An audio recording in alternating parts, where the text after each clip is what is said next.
prends un petit coup d'eau avant de partir. Enfin, on va partir nulle part, je te rassure. Ne bouge pas. Enfin, juste va chercher de l'eau. C'est n'importe quoi. Allez. Santé, et je peux vraiment dire santé cette fois. Puisque je suis pas là avec un verre de vin. Santé. Santé. Allez. J'allais faire la classique santé mais pas des pieds, mais je me suis dit, je vais peut-être me retenir parce que là, sinon je vais me foutre une baffe. Ça va pas le faire. Bon, ça va. Ce soir, on va parler de musique. Pourquoi on parle de musique? Parce que j'en ai envie. Et c'est ma chaîne. Allez, soyons fous. Non, là, moi, je suis complètement fou ce soir.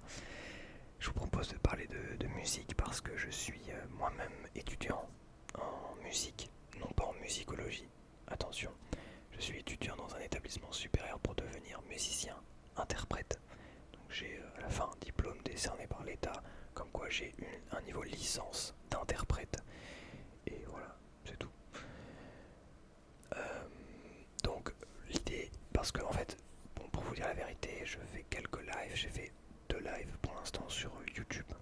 Avant je faisais pas mal de lives sur Twitch, pas mal, je faisais quelques-uns, très rarement, des lives sur Twitch, et puis je me suis mis à faire des lives sur YouTube, et vous êtes plutôt au rendez-vous, donc ça me fait très plaisir. D'ailleurs, si jamais vous êtes là les autres soirs de la semaine, bah, n'hésitez pas à regarder dans vos abonnements. Il y a un petit pourcentage de chances que vous me voyez en live. Alors attention, pour l'instant je n'ai pas prévu de planning puisque je pars pendant 2 mois. Je vous raconterai ça peut-être plus tard. Je pars pendant 2 mois, les vacances d'été. Donc je n'ai pas envie de commencer à mettre un planning en place pour pouvoir le virer dans un mois. Donc voilà, mais à partir de septembre, je mettrai un planning en place pour pouvoir, pourquoi pas, se dire alors tel jour on fait un live, tel jour on fait une vidéo, machin, voilà. Voilà, comme ça, tout sera au clair. Euh, donc en tout cas, soyez au rendez-vous. Je parle beaucoup trop pour ne rien dire. Franchement, ça doit être un peu usant, non? C'est pas usant. Non, je sais que t'es là pour ça. Comme je parle beaucoup, la bouche est plutôt sèche. Donc je suis obligé de boire de l'eau. Bon, pourquoi je voulais parler de musique? Parce que vous étiez plusieurs à me demander en live sur YouTube euh, de parler de musique et de parler de ce que je fais en musique, enfin en gros de vous raconter un peu ma vie sur la musique, ce que je pense de la musique, ce que je fais comme style de musique. Donc d'ailleurs n'hésitez pas à me dire dans les commentaires si jamais vous faites d'un instrument de musique, peu importe le style de musique, quel style vous faites et quel style de musique vous écoutez et quelles sont les musiques, genre votre meilleure musique all time, vraiment, ça m'intéresse de savoir, ça peut être très intéressant. Après on fait un top, un genre tier list des meilleures musiques de la planète, ça peut être rigolo ça, tout style confondu. Ça n'a aucun sens, puisqu'évidemment chacun a un style de prédilection. Mais bon, bref. Que ma caméra, son style de prédilection, c'est clairement pas ma tête. Bref, je fais de la musique classique. Qu'on se mette bien d'accord, la musique classique, ce n'est pas uniquement le style, ce n'est pas uniquement la période classique. La musique classique, ça regroupe de l'époque baroque, voire même bien avant, du Moyen-Âge, jusqu'à aujourd'hui, jusqu'à la musique contemporaine. Les trucs qu'on peut voir qui sont un peu perchés, ben voilà, moi je suis de là à de là. Voilà, donc ça regroupe absolument toute la musique classique. Du baroque, c'est de la musique classique. Du moderne, c'est de la musique classique. Du romantique, c'est de la musique classique. Et la musique classique, c'est de la musique classique. Voilà. Donc il y a ça, il y a plusieurs styles en fait. Il y a la musique classique, il y a la musique jazz qui regroupe pareil. On peut aller chercher du blues.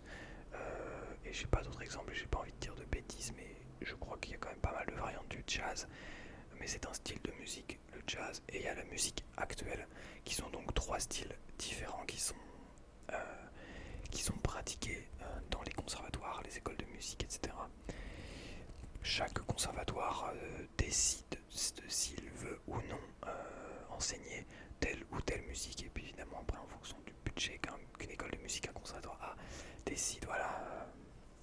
vas-y, on va mettre plein d'argent pour former des violonistes, je dis n'importe quoi, dans le style classique.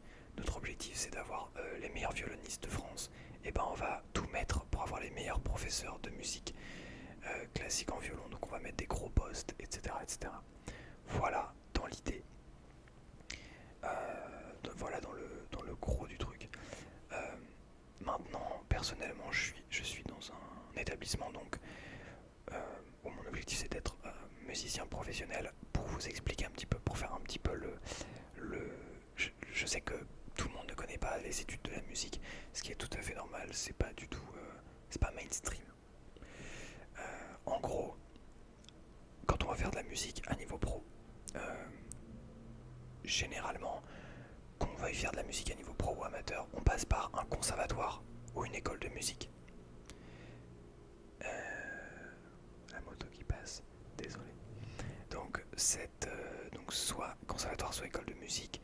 Et là, il y a plusieurs niveaux. Donc, on a les conservatoires à rayonnement intercommunaux, communaux, municipaux, départementaux.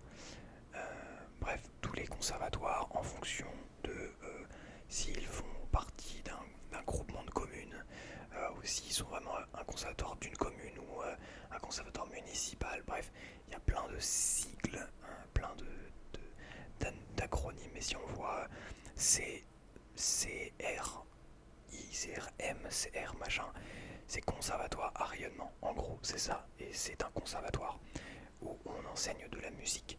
Voilà. Et il y a aussi des endroits qu'on appelle des écoles de musique qui n'ont pas le cycle conservatoire, où on y apprend également la musique. Voilà, ça peut aussi être lié avec la danse parfois dans certains endroits. Donc ça, ce sont les conservatoires à rayonnement, on va dire, comment dire, de tout petit à moyen en termes de, de, de j'allais dire de prestige, pas forcément de prestige, mais de taille de conservatoire, c'est-à-dire qu'il ne va pas y avoir forcément beaucoup de classes de différents instruments. Ensuite, on a les conservatoires à rayonnement régionaux. Donc là, il y en a pas partout. Il y en a dans les grandes villes globalement. Il y en a un à Paris. Il y en a genre 5 en région parisienne. Ce qui n'est pas non plus énorme. Il y en a genre je sais pas moi, il y en a un à Marseille, il y en a un à Toulouse, il y en a un à Lille, il y en a un à Strasbourg, il y en a un à Rennes, il y en a un à Montpellier, il y en a un à Lyon. Bref, dans toutes les grandes villes, en gros, il y a un CRR, un conservatoire à rayonnement régional. Et ce sont les plus gros conservatoires qui, bien souvent, vont former des grands élèves. En revanche, dans tout ce que je vous ai cité jusqu'à présent, on ne parle que du niveau amateur, c'est-à-dire ce n'est pas des études pour le niveau professionnel, ce n'est que des études amateurs. Donc on a à la fin un diplôme d'études musicales qui permet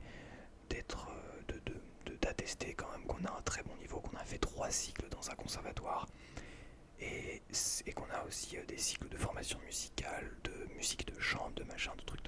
Voilà, globalement on a un gros diplôme qui regroupe quand même une bonne base solide. Maintenant, une fois qu'on a terminé ce conservatoire, ce qui déjà n'est pas le cas de tout le monde parce que soit parce que il faut travailler pour arriver jusque là, il faut avoir envie, ce qui n'est pas le cas de tout le monde.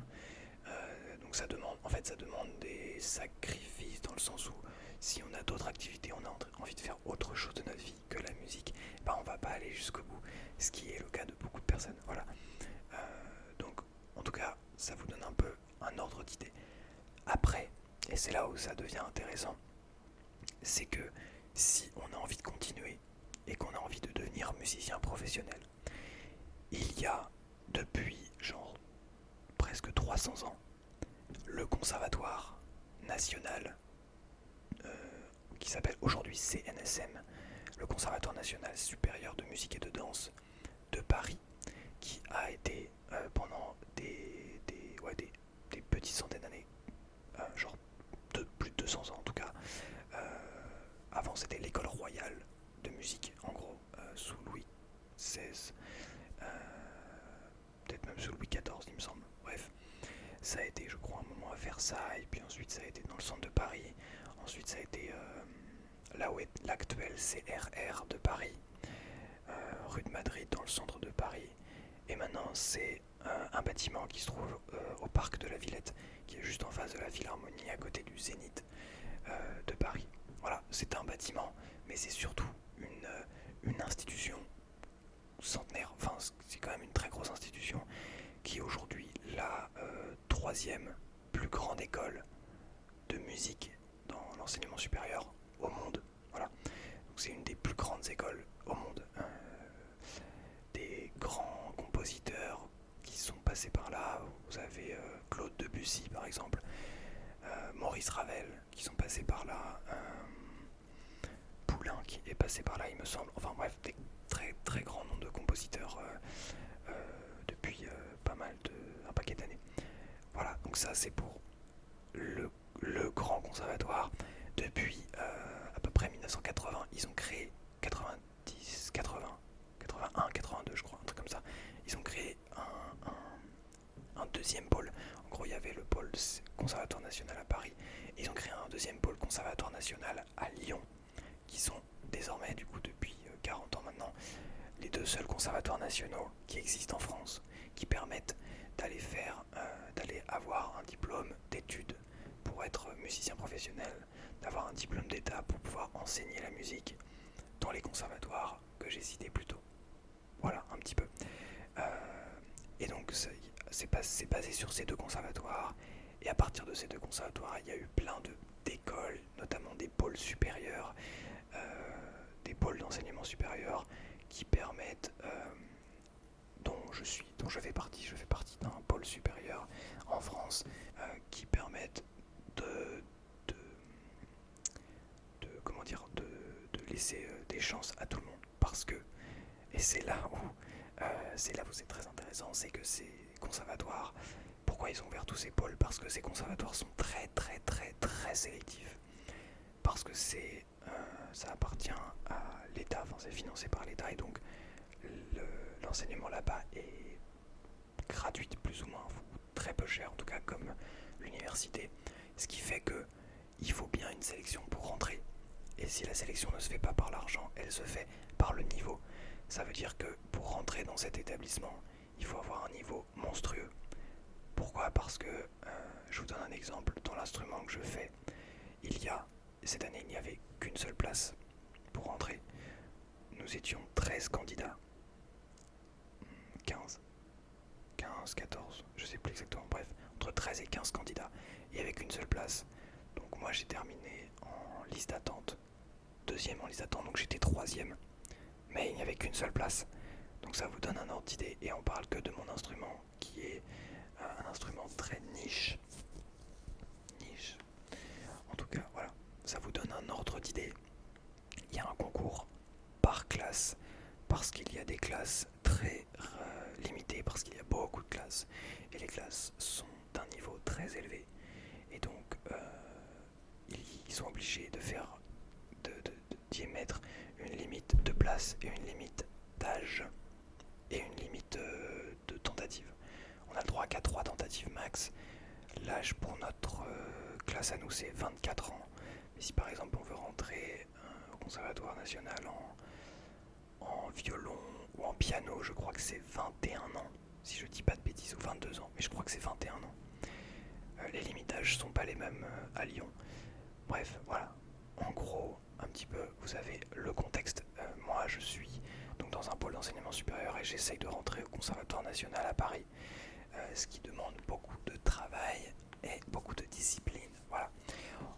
En gros, voilà ce que vous avez en termes de musique. Je sais que beaucoup n'en ont pas grand chose à faire, et vous serez donc déjà parti. Mais ceux à qui ça intéresse, eh bien, seront encore là. Vous aurez un petit peu eu plus d'informations. Voilà un petit peu. Donc c'est pour ça que je suis à Paris, pour pouvoir enseigner, pratiquer, travailler, devenir interprète, parce que je crois fermement que c'est un métier qui a de très belles qualités. Je crois que être musicien aujourd'hui, c'est incroyable. C'est vraiment incroyable. En fait, le truc c'est que on ne connaît que très peu dans le grand public. Quand je dis grand public, c'est les gens globalement qui ne se sont jamais intéressés à ce dont je viens de vous parler. On ne parle que très peu des musiciens et puis globalement on s'en fiche un petit peu parce que on écoute déjà de moins en moins de musique classique, encore que ça je sais pas, mais quoique je pense qu'il y a un public différent, juste. Mais en tout cas, on se dit enfin, il y a de plus en plus aussi de musique assistée par ordinateur, ce qui rend la présence d'un musicien, bon, on se dit, est-ce que c'est vraiment utile un musicien? Mais je crois que en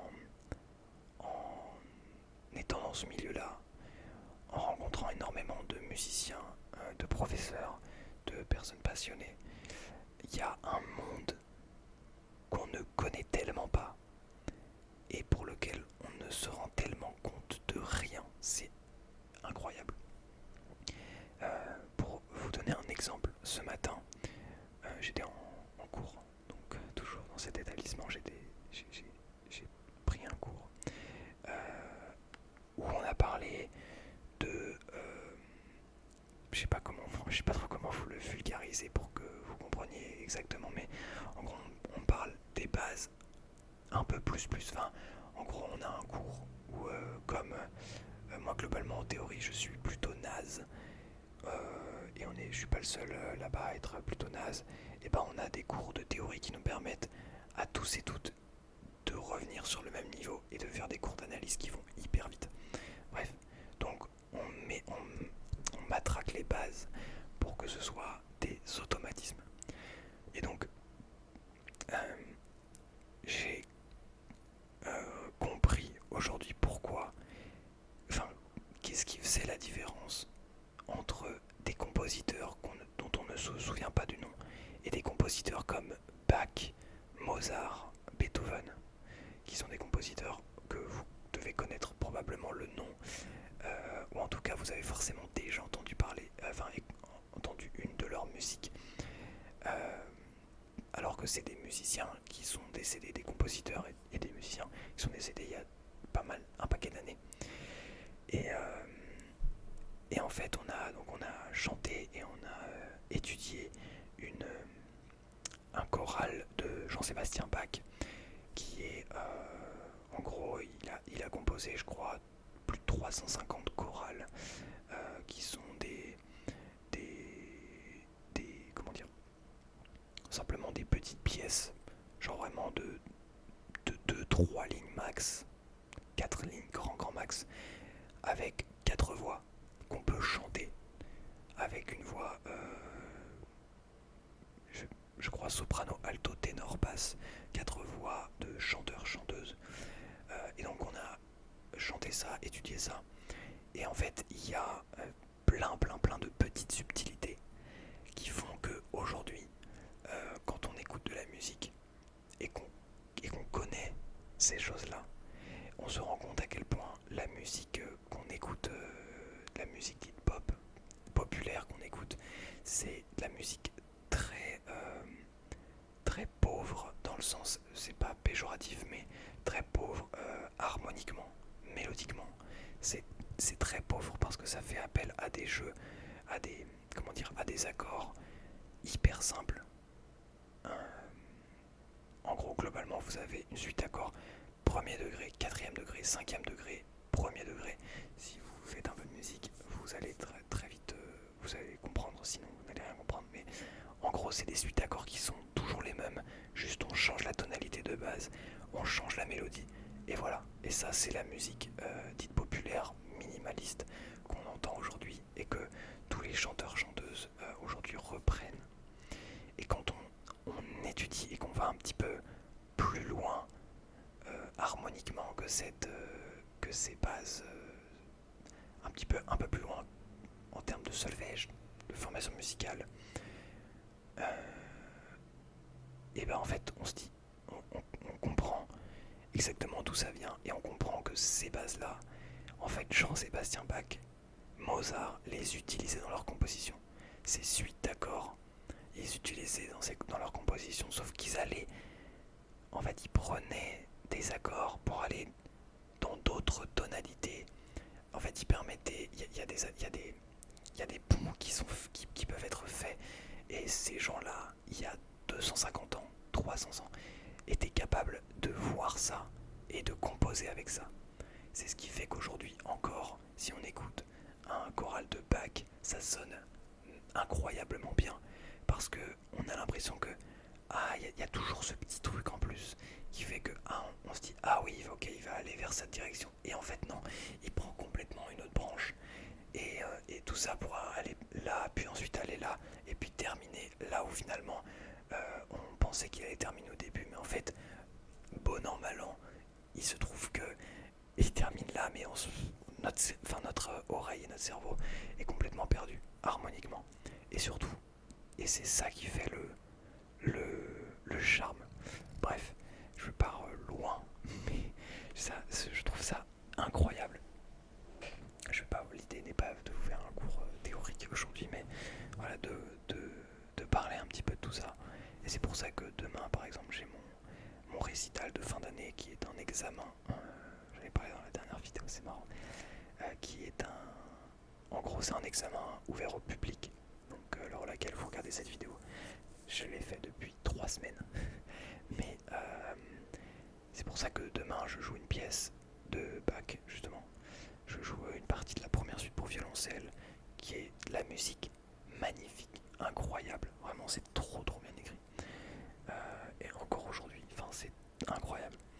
Et je joue une pièce romantique et une pièce plutôt moderne.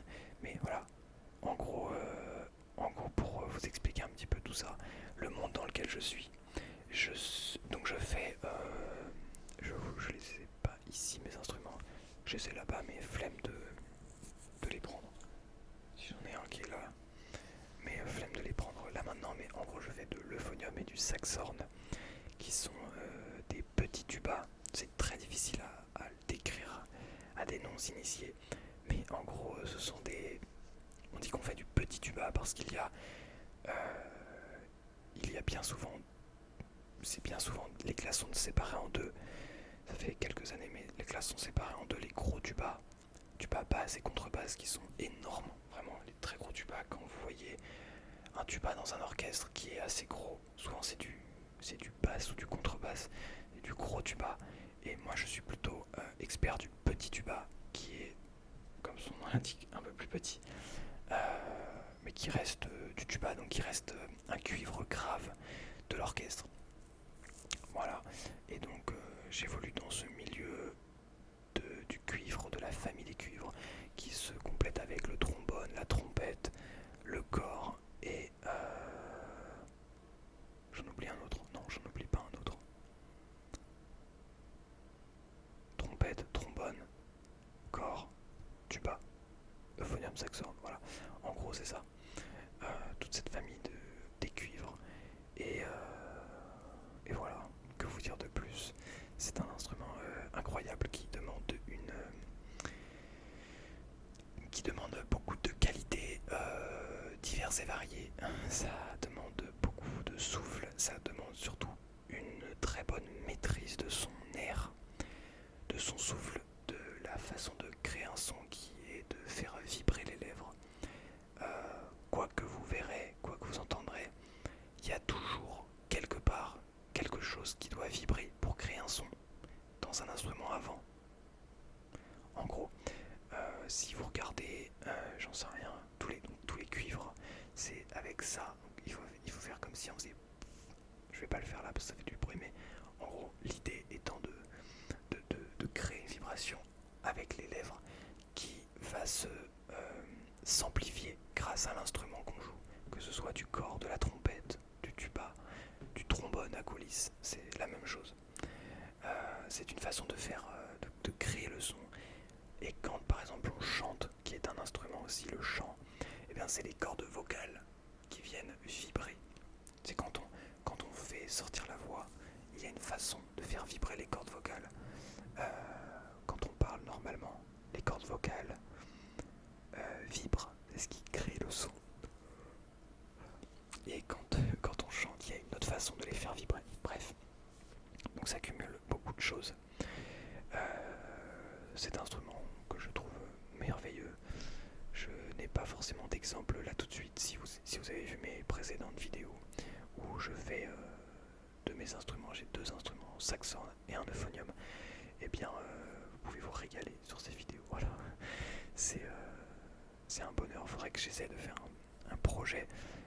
J'aimerais beaucoup faire une vidéo autour de justement de ces instruments où je viens chercher tous les petits sons, tous les micro-détails qu'on ne va pas chercher dans la vraie vie parce qu'on ne fait pas de la l'ASMR dans la vraie vie. Mais cette fois-ci, créer vraiment une ambiance, une pièce autour de l'ASMR et de la musique. Je pense qu'il y a des choses intéressantes à faire. Voilà, en tout cas, si vous avez des questions sur ça, je peux faire une seconde vidéo. J'ai évidemment été non exhaustif parce qu'il y a tellement de choses à dire qu'on ne peut pas tout résumer en une demi-heure. Mais en tout cas, c'est une vraie passion, un vrai bonheur de faire ça. Et je suis très content de faire et de l'ASMR et de la musique. Je crois que c'est une chance énorme. D'ailleurs, c'est quelque chose que je me répète à moi-même assez souvent.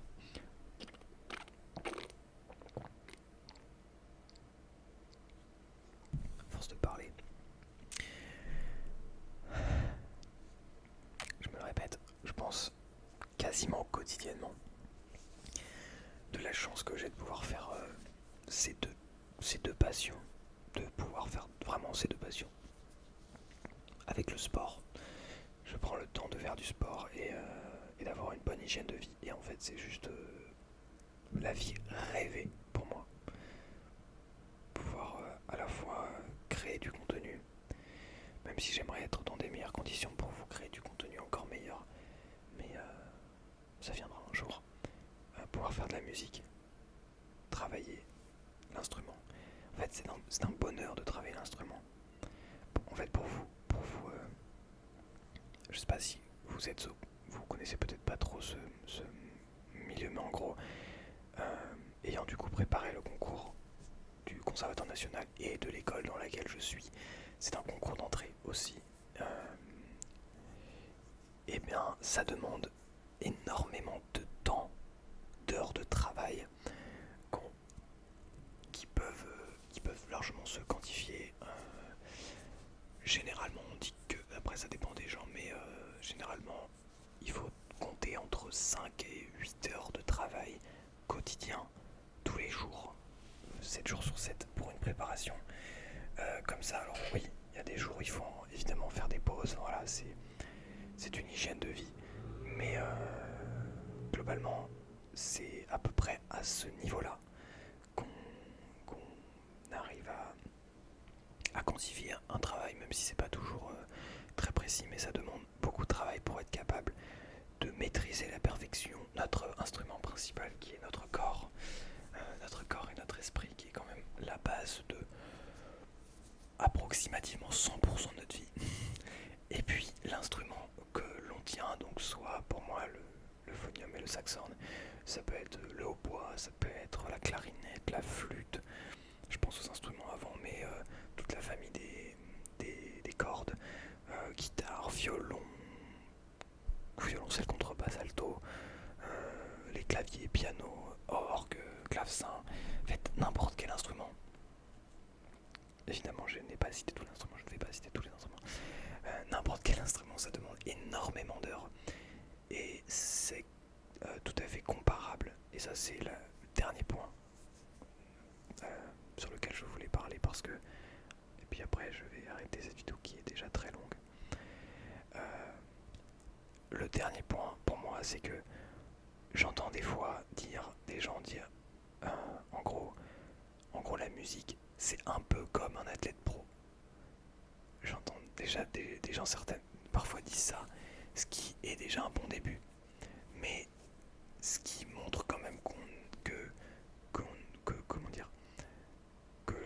la plupart des gens ne connaissent pas du tout notre métier, le métier de musicien pro. En fait, ce n'est pas comme un athlète pro, c'est exactement la même chose. C'est exactement la même chose qu'un athlète professionnel qui va préparer les Jeux Olympiques. C'est exactement la même chose. Ça demande une hygiène de vie impeccable. Ça demande comment dire, une détermination évidemment, mais surtout une discipline stratosphérique pour être capable de jouer tous les jours pendant des heures et des heures, d'avoir un plan détaillé, parce que c'est bien de jouer des heures et des heures, mais si on fait n'importe quoi, ça sert à rien. Ça demande d'être là au moment où il le faut, comme l'athlète qui va préparer un marathon. Ben, il faut qu'il soit là au moment, le jour J. Ben, nous c'est pareil pour un concours, un concert, une audition, un examen, n'importe, un récital par exemple. Il faut que le jour J, on soit apte à le faire. Et ça, ben, ça demande une hygiène de vie irréprochable. Donc on est exactement comme des athlètes pro. On n'est pas un peu comme des athlètes pro, c'est exactement la même chose. Voilà. Évidemment, ce n'est pas les mêmes muscles, ce n'est pas les mêmes, comment dire, les mêmes caractéristiques physiques ou psychologiques qui sont demandées que quelqu'un qui va courir un marathon. Ça n'a rien à voir, évidemment, d'un point de vue physiologique. Mais nous, il faut qu'on soit physiquement capable de faire vibrer nos lèvres pendant 30, 40, 1 heure d'affilée, sans pause. Il faut être capable physiquement de le faire. Et ça demande le même entraînement. Voilà. C'est juste que l'entraînement n'est pas visible de la même manière. Voilà. Je crois que j'ai fait le tour. Enfin, ouais, j'ai fait le tour dans la globalité. J'espère que cette vidéo vous a plu, que ça vous a relaxé un petit peu, que ça vous aurait appris des choses peut-être, et que vous avez envie de faire de la musique maintenant. C'est très bien la musique, venez faire de la musique. Franchement, c'est trop bien, ça apprend plein de trucs. Et voilà. Bon, sur ce,